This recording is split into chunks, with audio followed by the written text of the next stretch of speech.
안녕하세요. 저는 결혼한 지 온 30년이 다 되어가는 집안의 가장입니다. 결혼한 지 이렇게나 오래된데도 아직까지 결혼 초기에 있었던 일이 기억이 나네요. 그동안 이 이야기는 어디에서도 말할 수도 없었지만 여기는 사연을 보낸 사람이 누군지도 모르고 비밀이 보장되는 것 같길래 저도 한번 이렇게 이야기를 보내봅니다. 결혼한 지 2년 정도 되었을 때니까 아직까지 신혼의 달콤함이 다 없어지기도 전에 생긴 일입니다. 제 아내 위로 언니가 한 명 있고 아래로는 여동생이 한 명 있습니다. 저한테는 각각 처형이고 처제가 되는 사람들이죠. 처가가 시골이라서 처제가 고등학교에 다닐 때와 졸업하고 이럴 때는 저희 집에서 숙식을 해결했죠. 자기는 계속 독립해서 혼자서 살고 싶다고 했지만 집에서 계속 반대를 했고 어린 여자애 혼자서 사는 걸 절대 지켜볼 수 없다면서 장인어른이 끝까지 허락을 안 해줬습니다. 그래서 어쩔 수 없이 저희 집에서 지내게 된 것이죠. 처자는 어린 학생 때부터 저희 집에서 함께 있었기 때문에 처음엔 처제가 전혀 여자로 생각되지 않았습니다. 그도 그럴 것이 요즘에는 고등학생들이 워낙에 발력이 빨라서 금방 어른이 된 것처럼 보여도 당시에 처자는 고등학생인데도 엄청나게 어린애처럼 보였습니다. 누가 봐도 조그만 학생처럼 느껴지는 그런 이미지였죠. 마누라와는 2살 차이지만 얼굴이 동안이라서 그런지 아니면 꾸밀 줄을 모르는 권지제 눈에는 많이 어려 보였기 때문이겠죠. 처제와 같이 있으니 형부하면서 따라오는 게 귀엽기도 하고 집안 분위기도 마누라랑 2사람만 있는 것보다는 훨씬 더 재미있고 좋았습니다. 그러던 처제가 취업을 안동 쪽으로 하게 됐는데 그래도 주말이면 예전에 같이 살았던 성이 있다고 자기 집에도 갈 겸 해서 우리 집에서 잠을 자고 다닙니다. 그래서 처제와 술도 한 잔씩 하고 때론 데이트 아닌 데이트도 하고 그런 기분으로 한 번씩 만났습니다. 그러나 늘 그렇게 함께 생활하면서도 처제는 동생같이 보였지 결코 여자로 보이진 않았습니다. 지금 생각해보면 애써 그렇게 여자로 보지 않으려고 노력한 게 아닐까 싶습니다. 다 큰 여자가 어떻게 여자로 안 보일 수가 있겠습니까? 그러던 어느 날 10월 달에 연휴가 많을 때 마누라는 친구들과 해외여행을 가게 되었습니다. 그때만 해도 신혼초라서 그런지 마누라는 제가 밥을 챙겨 먹지 않을까봐 엄청 신경 쓰는 듯 보였고 그래서 마누라는 처제에게 연휴 기간에 어디 가지 말고 형부 밥이나 챙겨주고 집에 와서 말했죠. 첫째는 이렇게 연휴가 길어도 출근을 하는 날이 많았기 때문에 여행도 못 가고 평소에 해오던 생활이라 별로 개의치 않고 그렇게 하겠다고 말했습니다. 평소 같으면 마누라가 제 밥을 챙겨주지 않고선 어디 가는 성격이었는데 그때 여행은 처제가 집에 와 있기로 해서 그런지 아무 걱정 없이 콧노래를 부르면서 다녀올 수 있었습니다. 마누라가 다른 사람보다는 반찬 솜씨가 좋았기 때문에 여행을 떠나기 전에 일부 반찬은 해두기도 했지만 처제한테 반찬을 이렇게 저렇게 먹으라면서 몇 번이나 교육을 하는 걸 봤습니다.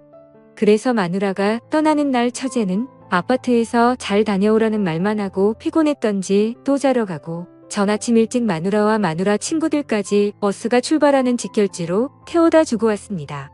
그때만 해도 자가용이 흔하지 않은 세월인데도 우리는 일찍 자가용을 샀던 터라 소위 잘 나간다는 소리를 많이 들었을 때였죠. 마누라를 태워주고 집에 오니 처제는 그제서야 일어났는지 아직 잠옷을 입은 채로 제 침대로 쏙 들어오면서 형부 이제 나흘 동안 반찬을 뭐 해먹을까요 하며 애교를 부리는 것이었습니다. 정말 그때만 해도 처제는 아직 철부지 소녀였던 느낌이 들었는데요. 그날따라 침대 속으로 들어오는 처제가 마누라가 없어서인지 순간 여자로 느껴지는 것이었습니다.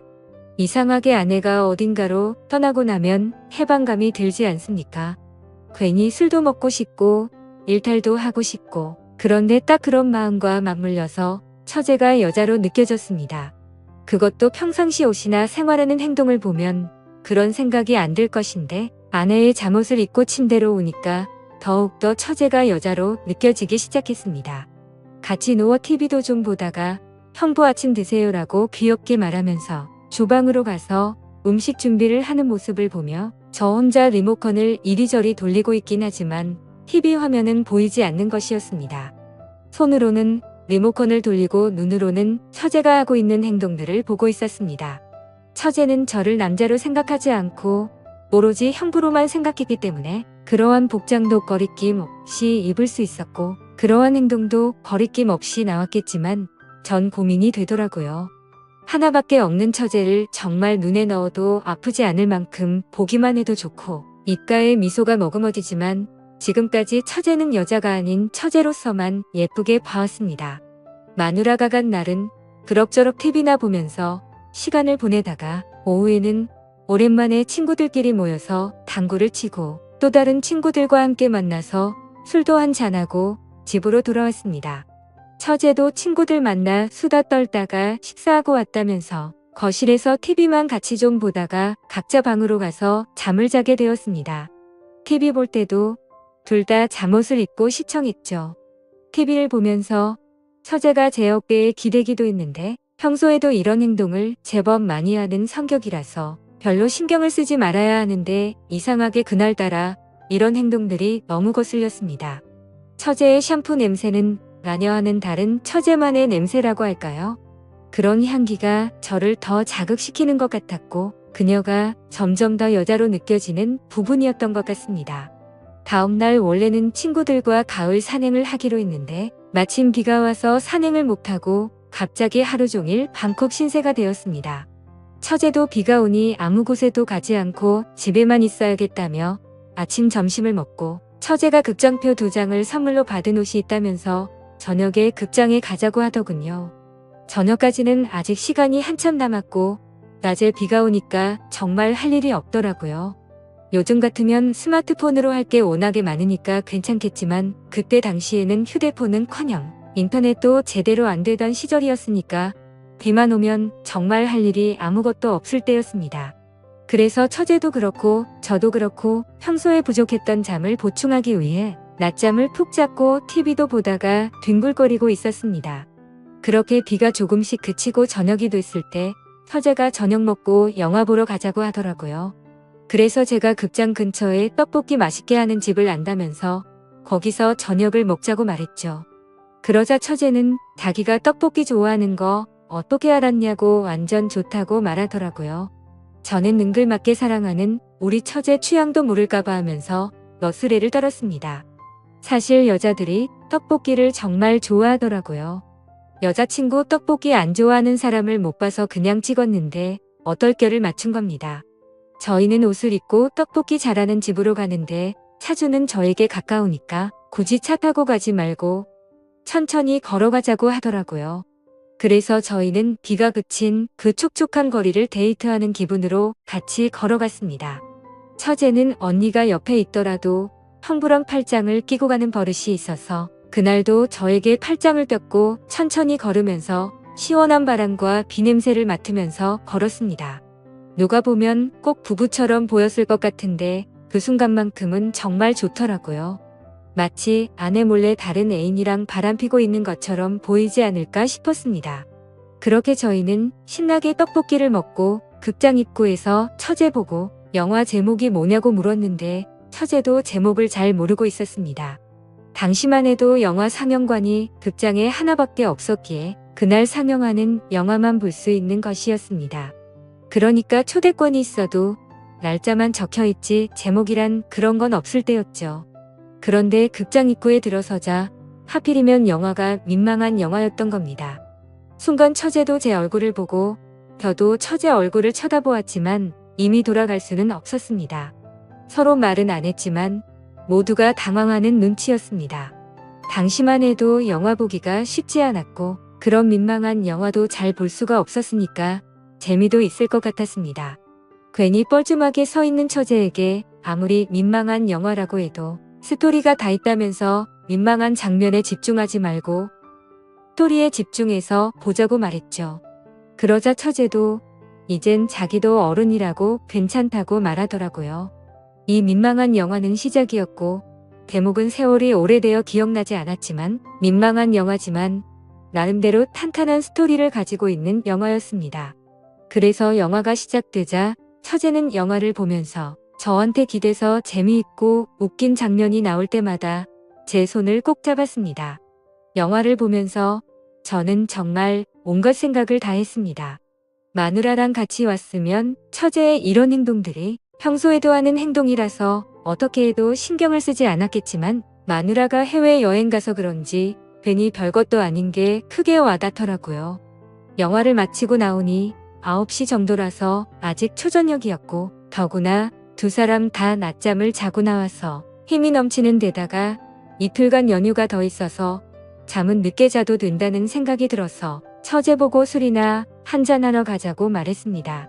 그랬더니 처제는 역시 우리의 형부가 최고라면서 좋아했습니다. 예전에 마누라는 술을 먹을 줄 몰랐지만 처제는 술 한 잔씩 하는 걸 즐기는 편이라서 저랑 따로 한 번씩 자리를 하기도 했습니다. 그래서 처제랑 밤 11시 가까이 되도록 알딸딸하게 한잔하고 집으로 돌아왔었죠. 집으로 돌아가는 그 길에서도 저희는 또 데이트하는 기분으로 팔짱을 끼고 많은 이야기를 나누었습니다.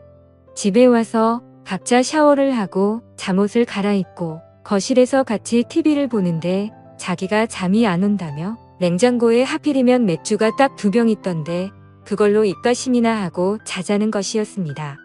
그렇게 저희는 또 집에 와서 맥주를 한 잔 더 했는데 아까 먹은 소주와 맥주가 짬뽕이 돼서 그런 건지 왠지 술이 자꾸만 취하는 것이었습니다. 당연히 앞에 있는 처제가 너무 예뻐 보이고 여자로 보이고 괜히 욕심이 나더라고요. 그날따라 처제가 예쁘게 보였죠.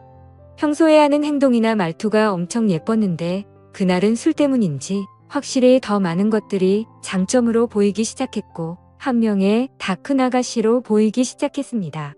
그래서 술에 취해 저는 처제 어깨에 손을 거치면서 요즘 직장 생활하기 힘들지 않냐며 위로해 주니까 처제가 그만 제 가슴에 안기면서 우는 것이었습니다. 그래서 왜 그렇게 우냐고 그렇게 힘든 일이 있었냐고 하니까 한동안 처제가 말이 없었습니다.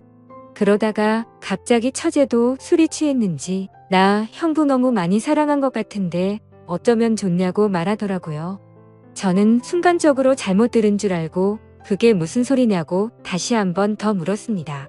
그러자 처제는 형부를 볼 때마다 우리 언니가 부러워서 어쩌면 좋냐고 또 울더라고요. 그래서 저는 순간적으로 아무 말도 못하고 처제를 그냥 꽉 깨어놔줬죠. 그리고는 누가 시키지도 않았지만 저희는 서로에게 기대어서는 사랑한다는 말을 했습니다. 그러자 저는 모든 걸 다 포기하고 이 순간만을 생각하자면서 하나밖에 없는 처제와 실수를 저지르고 말았습니다. 그렇게 아내가 돌아오기 전까지 연인이 된 듯이 지내게 되었었죠. 그러고 나서 우리 두 사람은 굳게 약속했습니다. 아내가 돌아오기 전날 밤. 오늘을 마지막으로 앞으로는 절대 이러지 말자고 했으며 이 비밀은 무덤까지 가져가자고요. 그래서 그 후 지금까지 처제와 아무런 일도 없이 예전처럼 아주 사랑스러운 처제로 잘 지내고 있습니다. 그러면서도 한 번씩 단둘이 있을 때면 옛날 일을 생각하면서 서로가 웃어버립니다. 비록 한순간에 그러한 행동이 있었지만 지금은 모두 본인의 위치로 돌아와 서로가 가정을 위해 열심히 살고 있으니 지금은 잘하고 있는 거겠죠. 그 이후로 다시는 처제와 그런 일이 없었지만 아직까지도 처제를 볼 때마다 그때 그 시절이 생생하게 생각납니다. 가끔씩 생각나기도 하지만 저희는 굳게 약속했으니 다시는 그럴 수 없겠죠. 하지만 솔직히 오늘도 많이 생각이 납니다. 오늘 사연은 여기까지입니다. 감사합니다.